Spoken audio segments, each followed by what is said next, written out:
बिहार में नीतीश कुमार आज 7वीं बार लेंगे मुख्यमंत्री पद की शपथ। आज शाम 4:30 बजे शपथ ग्रहण समारोह। डिप्टी सीएम पर अब भी सस्पेंस। डिप्टी सीएम की दौड़ से बाहर सुशील मोदी का छल का दर्द। कहा, जो जिम्मेदारी मिलेगी निभाऊंगा, कार्यकर्ता का पद तो कोई नहीं छीन सकता। बिहार चुनाव में आरजेडी ने कांग्रेस पर फोड़ा हार का ठीकरा। कहा, चुनाव के वक्त राहुल शिमला में मना रहे थे पिकनिक। बिहार में सिर्फ 3 दिन किया प्रचार। महाराष्ट्र में 8 महीने बाद आज से धार्मिक संस्थान होंगे अनलॉक। सोशल डिस्टेंसिंग का रखना होगा ख्याल। मास्क पहनना जरूरी। बीजेपी ने बताया हिंदुत्व की जीत। उत्तराखंड में आज सुबह 8:30 बजे केदारनाथ, दोपहर 12:15 बजे यमुनोत्री धाम के कपाट होंगे बंद। रविवार को गोवर्धन पूजा के बाद शीतकाल के लिए गंगोत्री के लगाए गए कपाट। और जम्मू कश्मीर में ताजा बर्फबारी से लुढ़का पारा। पीर पंजाल से लेकर गुलमर्ग तक सफेद चादर में लिपटी घाटी। दिल्ली एनसीआर में बारिश से बदला मौसम का मिजाज।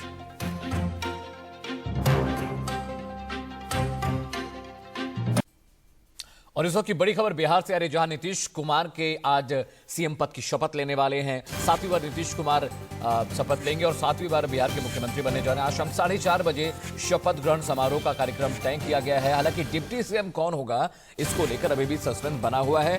करीब 4 ऐसे नाम हैं जो डिप्टी सीएम पद के लिए शामिल किए गए हैं। तारकिशोर का नाम उसमें शामिल है, रेणु कुमारी का उसमें नाम शामिल है। लेकिन अभी तक सस्पेंस बरकरार है, क्योंकि विधायक दल के नेताओं ने अभी तक इस पर अपने पत्ते नहीं खोले हैं। बिहार में नीतीश कुमार आज 7वीं बार लेंगे मुख्यमंत्री पद की शपथ। आज शाम 4:30 बजे शपथ ग्रहण समारोह। डिप्टी सीएम पर अब भी सस्पेंस।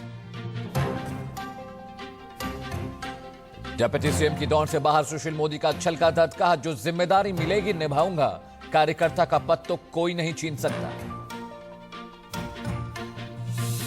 बिहार चुनाव में आरजेडी ने कांग्रेस पर फोड़ा हार का ठीकरा। कहा, चुनाव के वक्त राहुल शिमला में मना रहे थे पिकनिक। बिहार में सिर्फ 3 दिन किया प्रचार। महाराष्ट्र में 8 महीने बाद आज से खुलेंगे धार्मिक संस्थान। सोशल डिस्टेंसिंग का रखना होगा ख्याल। मास्क पहनना जरूरी। बीजेपी ने बताया हिंदुत्व की जीत। उत्तराखंड में आज सुबह 8:30 बजे केदारनाथ, तो दोपहर 12:15 बजे यमुनोत्री धाम के कपाट होंगे बंद। रविवार को गोवर्धन पूजा के बाद शीतकाल के लिए गंगोत्री के लगाए गए कपाट। और जम्मू कश्मीर में ताजा बर्फबारी से लुढ़का पारा। पीर पंजाल से लेकर गुलमर्ग तक सफेद चादर में लिपटी घाटी। दिल्ली एनसीआर में बारिश से बदला मौसम का मिजाज।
गुड मॉर्निंग, मैं अमित सिंह। इंडिया न्यूज के मॉर्निंग प्राइम टाइम में आप सभी का बहुत बहुत स्वागत है।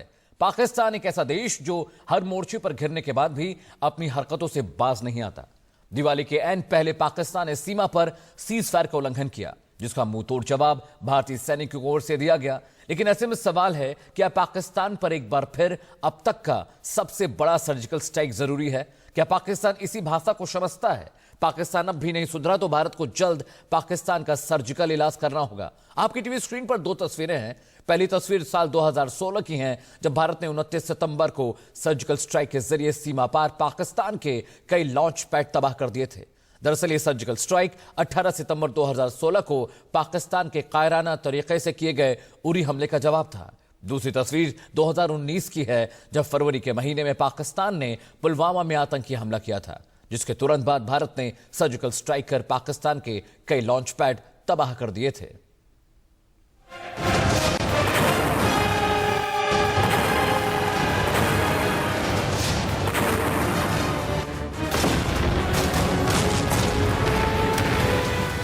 सीमा पर भारत का ये एक्शन पाकिस्तान की घबराहट की नई वजह है। पाकिस्तान में सेना से लेकर पीएम और आर्मी चीफ के हाथ पांव कांपने लगे हैं। 3 युद्ध और न जाने कितने बार भारत के हाथों हार का सामना कर चुका पाकिस्तान अपनी हरकतों पर अब भी लगाम लगाने को तैयार नहीं है। भारत के एक्शन और पाकिस्तान को फाइनल अल्टीमेटम से तय हो गया है कि अगर पाकिस्तान अपनी हरकतों पर लगाम नहीं लगाएगा तो उसके पोस्ट को कुछ इसी तरीके से तबाह किया जाएगा।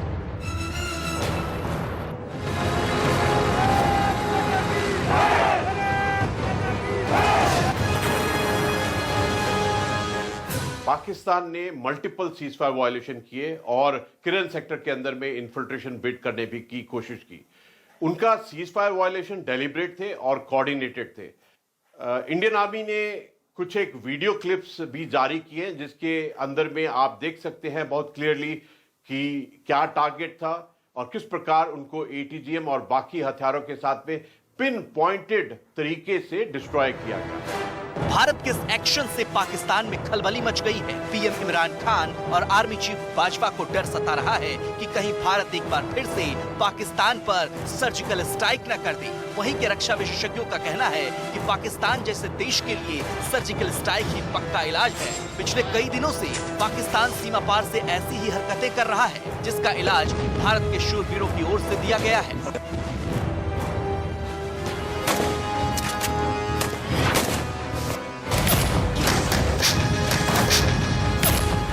देख रहे हैं कि काफ़ी ज़्यादा सीजफायर वायलेशंस हो रहे हैं।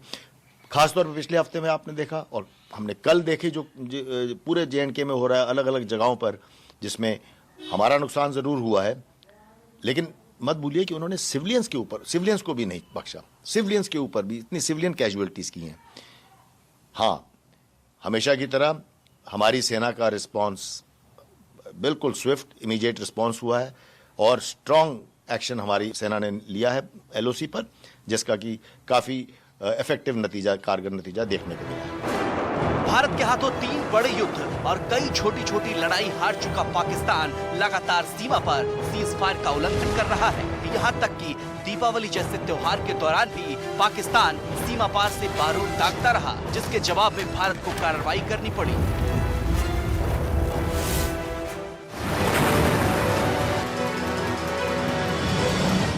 भारतीय सेना ने रिटेलिएट किया। कैसे रिटेलिएट किया? इंडियन एयरफोर्स के 8 मिराज स्टैंड ऑफ मोड में 100 एक बॉम्ब है जिसका रेंज है 100 kilometre. So stand of mode मतलब हिंदुस्तान के बॉर्डर के अंदर से हमने IB नहीं क्रॉस किया, अपने बॉर्डर के अंदर से हमने वो चारों बंकर को बर्बाद कर दिया और थल सेना ने 155 मिलीमीटर हाउट्जर का इस्तेमाल करके पाकिस्तान फोर्सेस को बर्बाद किया। ये बहुत बड़ा संदेश है पाकिस्तान को कि यदि तुम हमारे 2 कैजुअलिटी करोगे तो तुम डबल या ट्रिपल अनुपात में कैजुअलिटी लेने के लिए तैयार हो। हम चुप नहीं बैठेंगे, ये पुराना हिंदुस्तान नहीं है। शुक्रवार को पाकिस्तानी सेना ने LOC पर सीजफायर तोड़ा था। पाकिस्तान की फायरिंग में BSF और आर्मी के 5 जवान भी शहीद हो गए थे।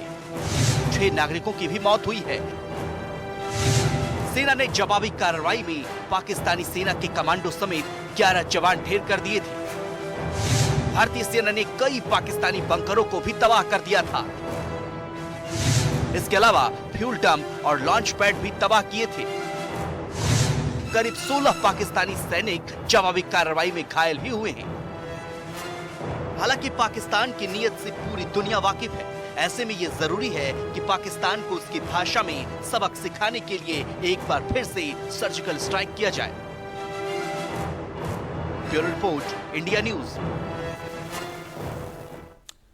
आपके लिए डेटा के जरिए ये समझना भी जरूरी है कि आखिर पाकिस्तान ने कब सीज़फायर का उल्लंघन किया है। नवंबर में 128 बार सीज़फायर वायलेशन हुआ।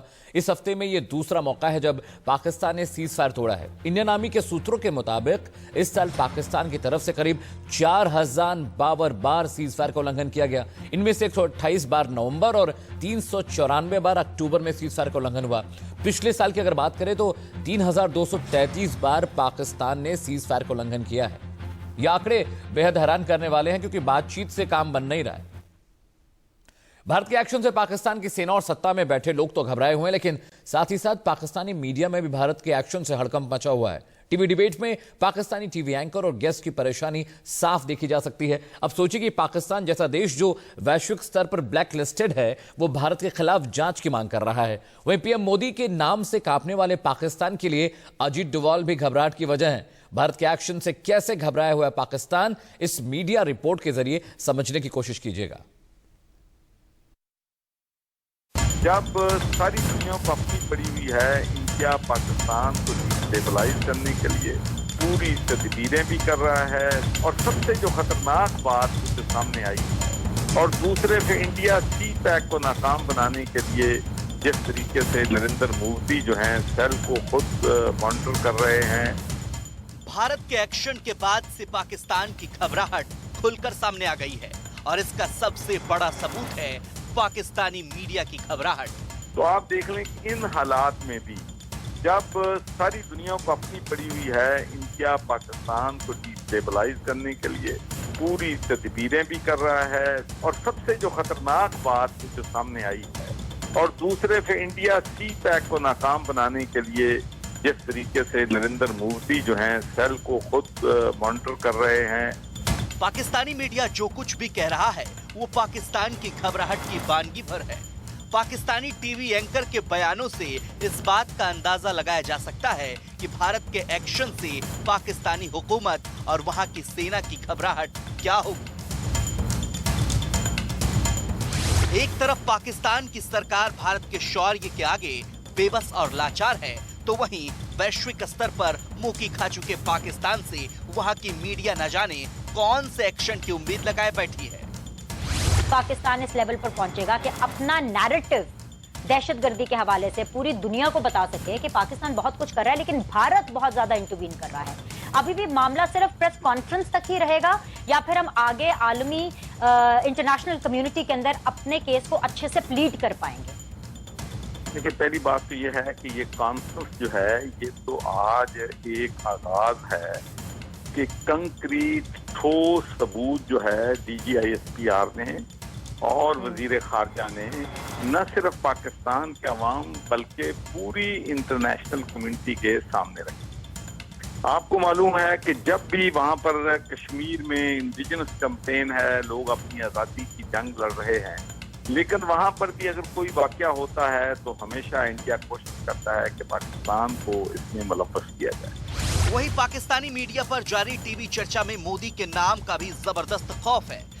दरअसल पाकिस्तान पीएम मोदी की स्ट्रेटजी से पूरी तरह घबराया हुआ है। सारी दुनिया को अपनी पड़ी हुई है इंडिया पाकिस्तान को डिस्टेबलाइज करने के लिए पूरी तदबीरें भी कर रहा है, और सबसे जो खतरनाक बात जो सामने आई है और दूसरे पे इंडिया सी पैक को नाकाम बनाने के लिए जिस तरीके से नरेंद्र मोदी जो हैं सेल को खुद मॉनिटर कर रहे हैं। तो एक तरफ दुनिया हमें ये कह रही है कि ये कालाधन तंजीमें जो हैं या दहशतगर्द तंजीमें जो हैं इन पर पाकिस्तान में पाबंदी लगाई जाए, इनके खिलाफ एक्शन लिया जाए, और पाकिस्तान जीरो टॉलरेंस कर रहा है दहशतगर्दी के खिलाफ, ये मनी लॉन्ड्रिंग के खिलाफ, और अपने आप को जस्टिफाई करने की कोशिश कर रहा है। पाकिस्तान को रोकने के लिए या उसे उसकी भाषा में जवाब देने के लिए जो प्लानिंग की जाती है, उस स्ट्रेटजी को तैयार करने में NSA अजीत डोभाल की भूमिका बहुत अहम होती है। पाकिस्तान को सबक सिखाने के लिए किए गए सर्जिकल स्ट्राइक की प्लानिंग में भी अजीत डोभाल की अहम भूमिका थी, और यही वजह है कि पाकिस्तान में आर्मी और सत्ता दोनों में ही अजित डोभाल के नाम का जबरदस्त डर है जो साफ दिखता है। इंडिया सीपैक पे बहुत ज्यादा अटैक करता है क्योंकि हमारे पास इकोनॉमिक ग्रोथ हो रही है, वो उनको बड़ी चुभती है। चौथा, वो कश्मीर पे बड़ा अटैक करता है। हमें जो चीज समझनी है कि हमारी डोमेस्टिक चैलेंजेस तो है, लेकिन नरेंद्र मोदी और उनकी सरकार की स्ट्रेटेजी समझे। इनके जो नेशनल सिक्योरिटी एडवाइजर है अजीत डोभाल, डॉक्टर साहब, वो कहते हैं कि हमें वहां जहां से थ्रेट आता है वहां पहुंच के मारना है। सो वो कहना का मकसद यह है कि पाकिस्तान हमारे लिए खतरा है, सो हमें पाकिस्तान के अंदर जाके अनरेस्ट क्रिएट करना है। ये इनके national security adviser Ajit Doval की ये 1.5 हफ्ते पहले की गुफ्तगू है, जो कि पहले जो है वो इससे पहले भी वो बोल चुके हैं। नरेंद्र मोदी के पहले टेन्योर में भी उन्होंने बोला था। अभी भी वो ये कह रहे हैं कि जहां खतरा है वहां जाके खतरे को मुकाबला करना है, खतरे को घर नहीं आने देना। इसका मतलब है कि जो मैंने 3-4 चीजें आपको बताई हैं, भले सीपैक हो, आर्मी हो, सिविल अनरेस्ट हो, कश्मीर के हवाले से जो चीजें हैं, इंडियन गवर्नमेंट पाकिस्तान के अंदर ये अनरेस्ट फैलाना चाहता है। हाल ही में अमेरिका में नई सरकार आई और जो बाइडेन ने खुलकर कहा कि अमेरिका और भारत की दोस्ती और गहरी होगी। इस बात से भी पाकिस्तान घबराया हुआ है। दूसरे देशों की खैरात पर अपनी गुजर बसर करने वाले पाकिस्तान को लग रहा है कि अगर जो बाइडेन भारत के साथ खड़े होते हैं तो फिर पाकिस्तान के लिए कई मुसीबतें खड़ी हो सकती हैं। और हम कश्मीर के मसले के ऊपर बोलेंगे, बिल्कुल। और जो कॉन्स्टिट्यूशनल चेंजेस वो आर्टिकल 370 के रिलेटेड हो, वो 35 के ऊपर हो, जो बाइडेन उसके ऊपर बड़ी पॉलिसी स्टेटमेंट दे चुके हैं। सो हमें प्रेशराइज करना है अमेरिकी सरकार को, इंटरनेशनल मीडिया को, और थिंक टैंक्स में ये बात लेके जानी है कि वो मेक श्योर करें कि भारत अमेरिका के साथ वो जो 2+2 का डायलॉग है सिर्फ फायदे ना उठाए।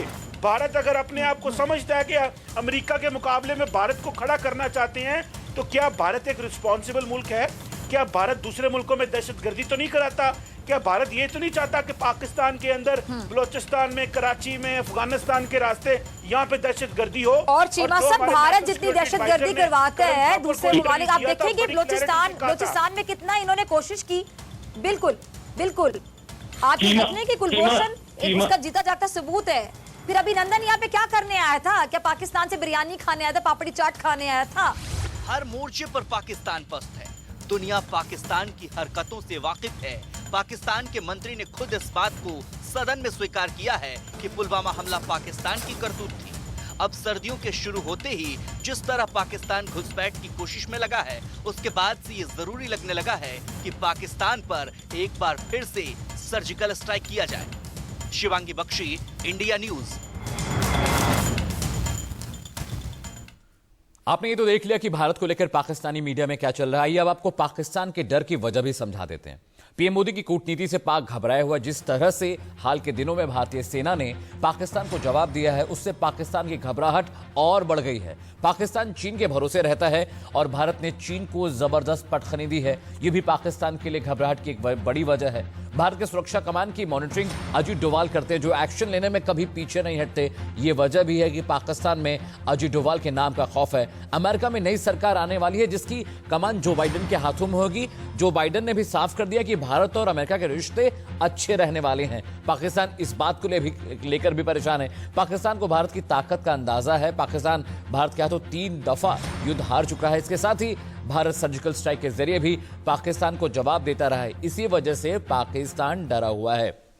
आगे बढ़ते हैं। पाकिस्तान में पीएम मोदी के नाम का डर स्वाभाविक है। जिस तरह पीएम मोदी हर साल दिवाली के मौके पर जवानों से मिलते हैं और उनका हौसला बढ़ाते हैं, उससे हमारे जवानों में न सिर्फ एक इच्छा शक्ति का संचार होता है, बल्कि दूसरे दुश्मनों को भी साफ शब्दों में संदेश जाता है। संदेश यह है कि अगर देश के खिलाफ किसी ने आंख उठाकर देखी तो उसकी भाषा में जवाब दिया जाएगा। पीएम मोदी की बातें आखिर दुश्मन को क्यों चुभती हैं, इस रिपोर्ट के जरिए समझने की कोशिश कीजिएगा।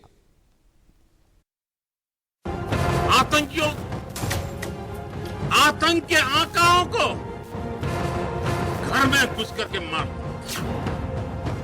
आज दुनिया ये जान रही है, समझ रही है कि ये देश अपने हितों से किसी भी कीमत पर रत्ती भर भी समझौता करने वाला नहीं।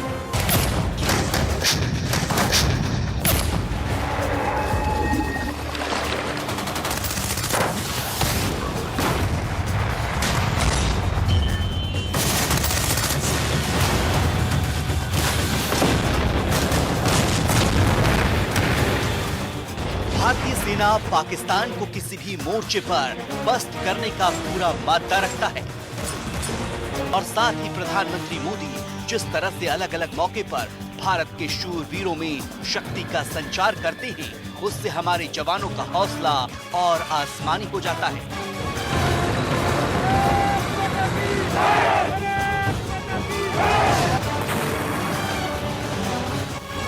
जब से नरेंद्र मोदी देश के प्रधानमंत्री बने हैं, हर साल वो दिवाली का त्योहार मनाने जवानों के बीच पहुंचते हैं।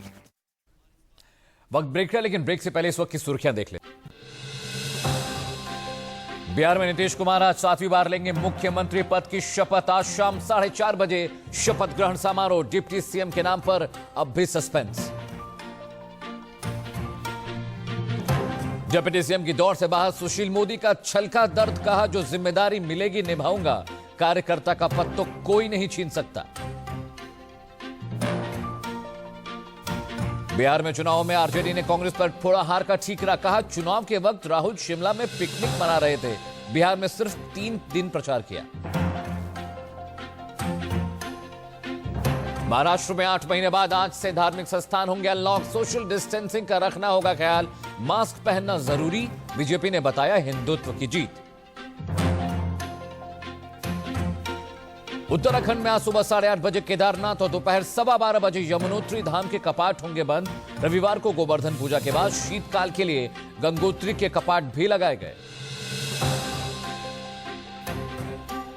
और जम्मू कश्मीर में ताजा बर्फबारी से लुढ़का पारा, पीर पंजाल से लेकर गुलमर्ग तक सफेद चादर में लिपटी घाटी। दिल्ली एनसीआर में बारिश ने बदला मौसम का मिजाज।